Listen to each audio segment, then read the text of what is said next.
I'm Jacob Elordi and I'm in studio with The Hollywood Reporter. Now, Zendaya has said that when she first read this script, she signed on because of how fast she read the script. Was that a similar experience for you? Yeah, totally. You read a lot of scripts and you read like 20 pages of them and you just want to throw them at the wall and never look at them again. But this was like... Have you gotten a lot of those? You just toss them? So, well, I couldn't be so arrogant. Paper shredder? Before this show, I kind of had to take whatever sort of came my way because I was just starting out. But just even when I read this, even though I was in that kind of position, you just knew from the moment that you read it. It reads like the show plays. It's so fast paced and it's so in depth and nothing in it was a cliche. You just knew the moment that you read it that it was like a really fine piece of work. For you, what were some of the wow moments specifically that jumped out of the page? The kitchen scene for me was the scene that I auditioned with, and the knife. The knife scene, yeah, and it was it's one of those scenes where I saw it in my head when I was reading it, and it's kind of like an actor's dream, or for me anyway, to be able to do something of that level. I never had something come across in a script, nor have I done anything in my work that sort of would demand that kind of intensity and stuff. So that was, for me, was like one of the biggest scenes that stood out to me. Like it's like imprinted from the first. It's really intense. Yeah. I guess it's the best way to describe it. I think so. Yeah. As is the whole series. It's intense. It's Euphoria, non-stop. intense. Yeah, your chest is kind of like, It's gut wrenching a bit too. Totally, 100%. I mean, making it was as well. The experience of making it, I think, is sort of on par with watching it. Going off that, how did this series challenge you most as an actor? And it seems really draining in terms of emotional. we all of us kind of, I guess, went to hell and back in the best way possible. We shot for almost a year, and it was almost every day, and playing Nate every single day, and being like, because I'm kind of like the complete opposite to him as a person, as I hope most people. Oh yeah, I hope you are. Yeah, I'm kicking you out of here. Yeah. But it was so demanding. I don't think I've ever been so tired, nor confused. Just because you'd go to work and you'd work all day, and then you'd go home, sleep, and then you'd wake up back at the studio, and it felt like you were in this trance the whole time. But I mean, it was physically demanding. It was mentally taxing, but it was so much fun. It was fun. You felt like you were exhausting like every bit of of everything that you had. It kind of felt like you were putting it into the role. Well, I felt like I was putting it into the role every day. I hope it looks like that. But it's euphoric. Literally. Yeah.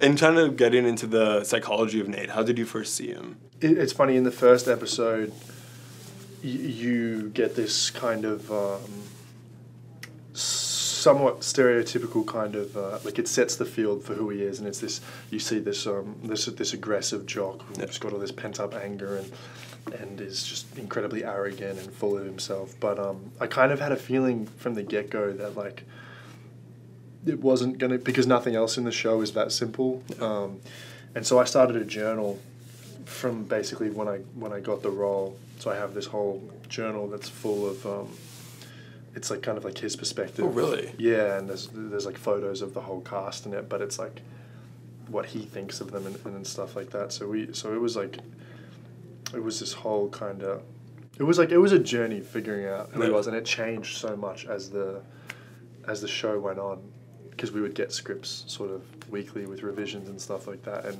the character kind of changed as I changed. We kind of like made it up as we went, sort of thing. So it was really interesting. Did you sympathize with him at all, or did you find it really difficult to? 100,000%. I had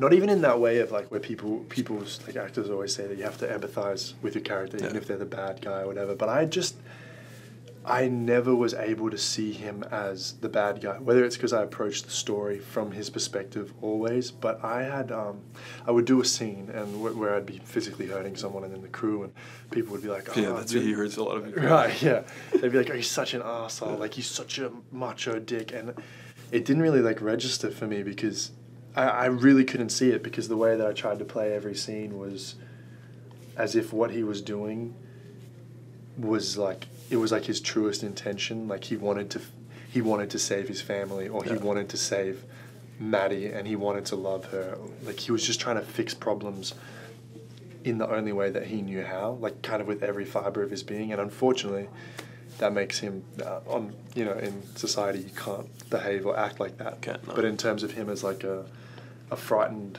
boy, he was kind of acting like incredibly instinctually, and he kind of can't find fault in him nor blame him. Get into his relationship with Maddie. You see him go in this violent rage when beating up the guy she slept with at the party. Sure. And it was very American Psycho. He takes a shower after. I'm so glad you said that. Did you see it that way? How did you see it? We spoke about that. Sam and I spoke about it being somewhat reminiscent of that. And that was sort of when the character changed a lot too. And I don't want to say sociopath, but like I sat back and I was like, I realized that there was an emptiness to him after that scene, like when Patrick Bateman puts on his the little face. Yeah, he does his things in the morning. I kind of sort of watched that scene and I started thinking about that kind of thing, and because he like intellectualizes everything. Like Nate kind of like thinks about everything and then very rarely shows it unless he's like super angry. So I kind of went into this kind of sociopath sort of state and like did that kind of thing. What was that face again? Yeah, it was like, just watch the show, because sometimes like even I think he doesn't really look like. Sometimes I don't think I look like. I'll watch the show and I'm like, I don't know who that is. Because a lot of it is like kind of an internal struggle too. You want to know what's going through his head. Totally, yeah. That's what happened. He was like quite loud at the start, and then as we kept going, there's so many moments where he's just really quiet. Like I would just sit in a room or be in a room just watching everyone, which was really fun, really, really interesting. What were the conversations like about getting this story right and kind of the sensitivity around the subject matter? And I didn't give it a lot of thought because I didn't want to approach it from sort of like a socially conscious point of view, because then I might judge it. I think a lot of us, we kind of came into it like we're playing teenagers that exist in this world and are products of the world.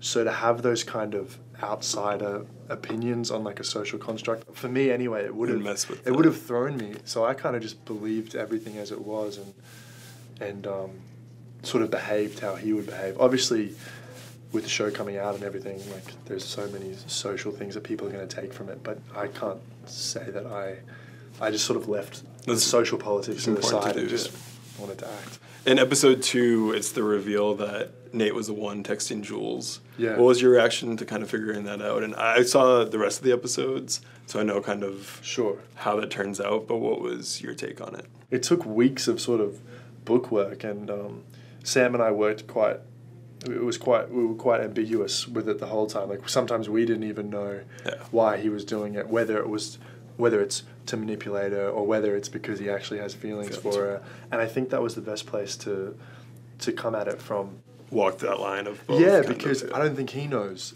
either, because there's a moment where you see him with her and you're not sure. I mean, I wasn't, even when I was doing it, whether I was being truthful with her or whether I was manipulating her. Like I didn't know, and we kind of toe that line a lot of the way through, and it kind of helps not having a clear stance on what he thought about it. And that happens in episode 4 without the airs before that. Right. Without giving too much away, but that episode was really well done in terms of the fair and kind of this chaos and this intensity of the movement. So much. How was filming that? Yeah. Oh, it was incredible. The thing at the start is essentially a one shot through the carnival. Incredible. So cool, and shooting it was so cool. We had these cameras on cranes, and they'd go through stitch points and then carry the girls up the Ferris wheel and then drop back down to me, and it's all practical. Like there's no green screen. It brings you in there. You feel like you're there, kind of. Yeah, and you don't want to be. We built a carnival in Pomona. They built an entire carnival in the middle of nowhere. So this fully functioning carnival with tracks all through it, and the tracks would the cameras would just pop out from behind a ride and then swim behind this thing, and then you'd have to get from this side of the carnival to that side of the carnival and then continue your dialogue. it was mental. It was like, and there was hundreds and hundreds, I think 400 extras or something. It's like a psychological roller coaster. I feel We were like that's the best way. we were literally there. Were you yeah. guys able to enjoy any of the rides? We or did. anything? But we Okay. got to work. We got to go on the rides and stuff. But I'm quite awful at rides. I get sick. You get sick on rides? Yeah, it's terrible. Just like motion I sickness? get or- sick like spinning in circles. Yeah, I think most people do. I don't know. Going off that though, with the subject matter being so kind of dark, what are some of your other favorite memories from filming with the cast? And We were like a tight knit family. So I mean, we spent so many hours on set. I think my favorite. So Hunter and I were really close. okay, And we would just lay outside of the trailers and sunbake and eat food and talk for hours. And then we'd go inside and, give each other hell. And then we'd come back out and stab each other. we Yourselves, legit. stab each other. We'd just like hold each other and lay. And it was just It's like- important. It was home. It was like being at Sony was like our home. Now Nate and Rue have kind of this backstory. They touch up on it in episode 1, but you don't really have that many scenes together. No. Will we see more scenes with you and Zendaya? Yeah. Okay. It boils to it's kind of this protagonist antagonist kind of thing. There's like this slow burning tension, I suppose, between the two of them. Her as Jules' protector, and then him as whatever he is to Jules. It's like I like the way that triangle kind of works. Because there's so much going on. It's an important part of the that's show. It's the going whole on as show. well. Yeah. What were you like as a high school student? I hope Exactly your the life same wasn't as like Nate. this, right? I was exactly like Nate. No, I was like a theatre kid. Yeah. I read a lot of plays and watched a lot of movies. I played sport as well, which is kind of a way that I understood sort of like the masculinity of a football player and stuff like that. I kind of knew those circles of people, but it was nothing like that. My dad's really normal. Yeah. Yeah, Good. He loves my mom. Good. We're good to know. Would you want to see a second season with these characters? Do you think there would be? I could live with these people for the rest of my That's life. scary to know. Like, It's demanding. I mean, it would be nice to see like an enormous change in him, because it's so exciting. Because the way that the show ends, the second season would just be out of this world. Like everything changes and gets flipped on its head, and I would love to, yeah, personally. obviously, fans are excited for the Kissing Booth Yeah. 2 sequel. Briefly, what can they expect? With Nothing is the same. There's a bunch Okay. of new people that come into the fray, and drama ensues. It's a great tease. Drake is attached to Euphoria as executive producer. Yeah. Did you get to meet him? Were you a big I Drake did. fan? Okay. I did. I'm a Drake fan. I did. I met him on set once, and he was so lovely. He was so kind, and then he left with like a fleet of armored cars out of Sony. It was like Really? It was a weird sensation. It's like I just done like a huge scene, and then I like walked out, and Drake was there, and I was exhausted. And I was like, "It's Drake. Hey Drake, what's up, Drake?" And then he left, and as if he was never there. Did he have a note about the show or about Nate, or did he say anything? 'Cause he didn't- came from a high school. He didn't know I was show. Australian. Yeah. That's what I remember. Okay. And then I spoke to him, and he was like, "You're Australian," which I felt pretty cool about. That means your accent was good. I hope so. That was great. Heath Ledger is obviously your idol. Yeah, absolutely. Is he someone who made you want to kind of break into acting? And what are some of your favorite roles of 100%, his? He totally was. When I decided that I wanted to be an actor was when I watched The Dark Knight. But I had this moment like a year ago where I realized all of these films. We used to go to the Blockbuster on Fridays and we'd get movies out, and it just clicked for me like a year ago that every Friday I would either get out Brothers Grimm or A Knight's Tale. So he's kind of been, without me knowing, like in my sort In of your- space for the longest time. But I think my favorite role of his is in Candy, and that's like the kind of work that makes me want to be an actor. Like That's incredible. to do something like that would just be. That's the goal. And his ethos as well, just the way that he looked at Hollywood and the way that he kind of looked at the world. It's like, at first I thought I was a fan, and then now the more I sort of read about him and see about it, I'm like, it's like parallels, and Yeah. I feel very similar to him a lot of the time. What are you looking forward to most about Joaquin Phoenix's kind of take on the Joker? Are you? That's gonna be cool. I love Joaquin. I think he's one of those people that's in my top 5 people that like. He's like a dangerous actor, and you never. Yeah. That's what I don't even care that it's the It's an Joker. actor, I that's don't what care. it is, Yeah, yeah. I don't care that it's a superhero film or that they've made a bunch of them. I think. Anytime that he's on screen, like I will give my undivided attention. Like I would sit down for a week and like not leave my television if he was just doing stuff on it. Just watching him do it. Yeah, because he just does things that like. Watch him get motion sickness on a roller coaster. Right, but his delivery and stuff is just like it's inhuman. It's like I don't even know how he comes up with the way that I don't even know. You have a few other projects coming up, Two Hearts and the very excellent Mr. Dundee. Yeah. What are you looking forward to most about having these projects be released to the world? Two Hearts has like an incredible message, and it's a true story. So I'm excited. I'm excited for people to kind of be aware of the subject matter and of Chris Gregory, the boy whose life it's about. And the very excellent Mr. Dundee is like incredibly exciting for me. I got like a phone call, and it was actually from Chevy Chase. It was because of Two Hearts, because the director of Two Hearts is friends with Paul Hogan, and he had said like, you should put this kid in your movie, and then awesome. Paul was like, okay. And I mean that's Dundee. That's like he's you know it's insane. He's an Australian icon, and he's a living legend, and on top of that he's a really good bloke. So that's just hilarious, and I can't wait to see myself on screen with Mick Dundee, like with Paul Hogan. Like it's been crazy. It's crazy for me as an Aussie. It's like what? That's the dream role. Yeah, I made it. I'm really excited. We're gonna come back and talk about all things coming up. Yeah. Thanks so much for being here. Thank you very much. Don't miss Euphoria, Sunday nights on HBO. Thank you.